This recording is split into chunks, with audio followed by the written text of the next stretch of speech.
ফরিদপুরের ভাঙা সংসদীয় আসনের সীমানা থেকে দুটি ইউনিয়নকে অন্য আসনে যুক্ত করার প্রতিবাদে দ্বিতীয় দিনের মতো ২ মহাসড়ক অবরোধ করে বিক্ষোভ করছেন এলাকাবাসী। এতে ঢাকা থেকে দক্ষিণবঙ্গের ২১টি জেলার সঙ্গে সড়ক যোগাযোগ বন্ধ হয়ে গেছে।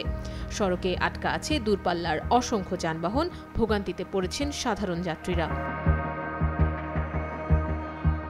একমাত্র স্মার্ট সিটি বসুন্ধরা, আধুনিকতায় এক ধাপ এগিয়ে।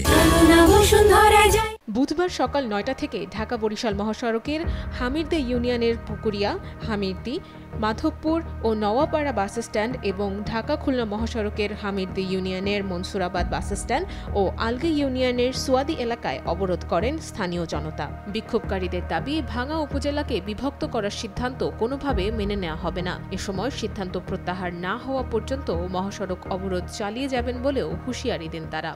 আপনি দ্রুত এটা একটা সিদ্ধান্ত করেন, না হলে আমরা এই মাঠ ছেড়ে কখনো যাব না। এক গ্রুপ একটু রাস্তায় থাকলাম, আর এক গ্রুপ একটা আমাদের অফিসে গিয়ে বসলাম, আবার এক গ্রুপে রাস্তায় আসলাম। এইভাবে ঘুরে ঘুরে আন্দোলনটাকে চালিয়ে যেতে হবে।